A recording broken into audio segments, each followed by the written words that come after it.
안녕하세요. 9살, 5살 남매를 키우고 있는 박엄마입니다. 오늘 영상은 우리 아이 심리지원 바우처에 관한 내용이에요. 예전 영상에서 제가 바우처 모집 공고가 뜨면 지원을 하고 그에 따른 영상을 만든다고 말씀을 드렸었는데요. 올 초에 우리 아이 심리지원 바우처 모집 공고가 떴고 지원을 했습니다. 제 결과는 조금 뒤에 말씀드리도록 하고요. 오늘 영상을 시작하기에 앞서 정정할 내용이 있어요. 예전에 올렸던 영상에서 우리 아이 심리지원 바우처가 선착순이라고 말씀을 드렸었는데요. 그때 분명 담당자분이 제게 선착순이라고 말씀을 해주셨고 모집이 시작되면 되도록 빨리 신청하라고까지 말씀을 해주셨었거든요. 근데 그 이후에 다른 담당자분과 상담을 한 적이 있는데요. 선착순이 아니라고 그러시더라고요. 그 사이 제가 이사를 했고 이사 온 동네 행정복지센터 담당자분도 같은 말을 하셨어요. 그리고 바우처 결과 문의를 할 때 통화했던 담당자 두 분도 똑같은 말을 하셨고요. 그래서 그 부분을 정정합니다. 우리 아이 심리지원 바우처는 선착순에 영향받지 않고 근로소득에 따라 선정됩니다. 그럼 본격적으로 오늘 영상을 시작해 보겠습니다. 오늘 영상엔 이런 내용을 담았어요.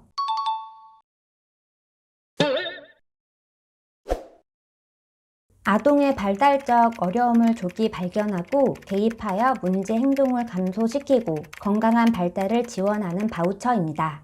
서비스 내용은 이렇습니다. 우리 아이 심리지원 바우처 이용자로 선정되면요. 놀이, 언어, 인지, 미술, 음악치료, 부모 상담 등을 월 4회씩, 그러니까 주 1회씩 1년간 지원을 받게 되어 소득 수준에 따라 지원금은 달라집니다. 표를 참고해 주세요.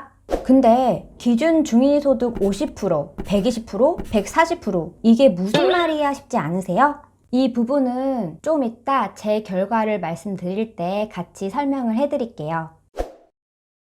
이게 지역마다 모집 일정이 약간씩은 틀린 것 같더라고요. 근데 보통 연초에 모집을 합니다. 경기도 부천시의 경우는 2022년 1월 25일부터 2월 4일까지 모집을 했어요.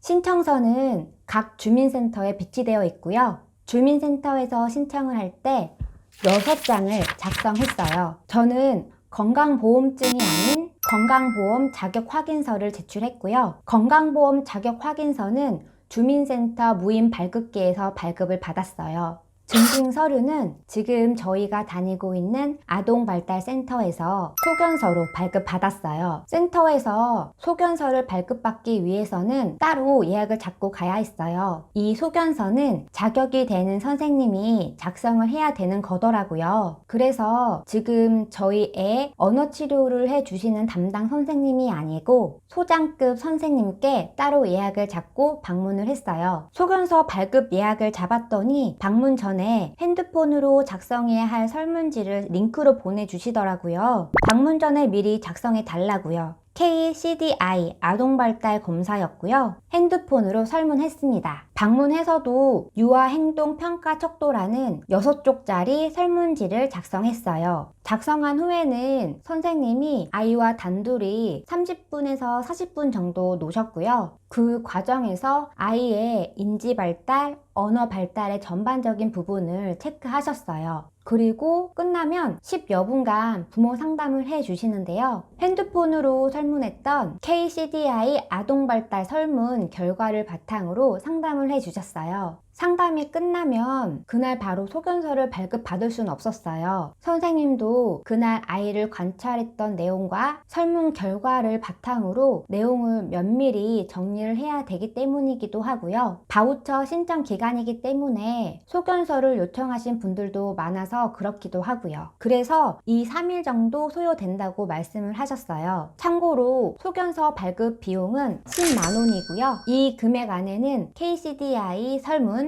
유아행동평가 척도 설문, 3, 40분간 선생님이 아이와 놀면서 관찰, 10여 분간 부모 상담, 작성 경비가 포함된 가격이라고 보시면 될 것 같아요.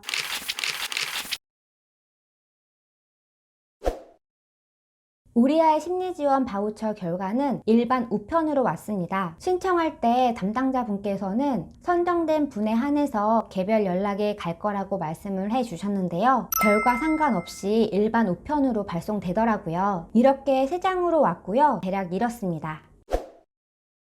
저는 떨어졌어요. 그 이유를 보면 여기 신청자 초과라고 적혀 있죠? 2022년 부천시 우리 아이 심리지원 서비스 모집 공고를 보면 모집 인원이 443명이에요. 근데 궁금하더라고요. 대체 얼마나 많은 분들이 신청을 했길래 떨어진 건가 싶더라고요. 그래서 결과지에 기대되어 있던 담당자분께 문의를 했습니다. 우리 아이 심리지원 바우처는 보시는 대로 443명 모집인데요. 담당자분이 대략적으로 800명 정도 지원을 했다고 하시더라고요. 부천시 10개동 행정복지센터에서 총 800명이 지원했다고 하니까 대략 행정복지센터 한 군데에서 80명 정도 지원했다고 보면 지원율을 따져볼 수 있겠네요. 당연히 지역마다 틀리겠지만 경기도 부천시의 경우는 이 정도다라고 참고하시면서 지원율을 짐작해 보셨으면 좋겠어요. 영상 초반에도 말씀드렸는데요. 다시 한번 선착순위 아님을 말씀드립니다. 앞에서도 말씀드렸지만 담당자분 4분이 선착순위 아니라고 말씀을 하셨으니까 아니라고 봐야겠죠? 대신 명확히 말할 수 있는 선정 기준은 근로소득입니다. 선착순위네. 처음 신청한 분들에게 우선순위가 넘어가네. 어린 자녀보다 큰 자녀에게 우선순위가 넘어가네. 등등 이런 부분들은 명확하지 않다고 말씀을 해주셨어요. 그럼 명확한 선정 기준에 대해서 말씀을 드려볼게요. 그 전에 우리 아이 심리지원 바우처도 우선순위가 있습니다.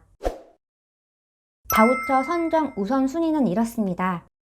그 다음부터는 하위 근로소득 순으로 선정이 된다고 하더라고요.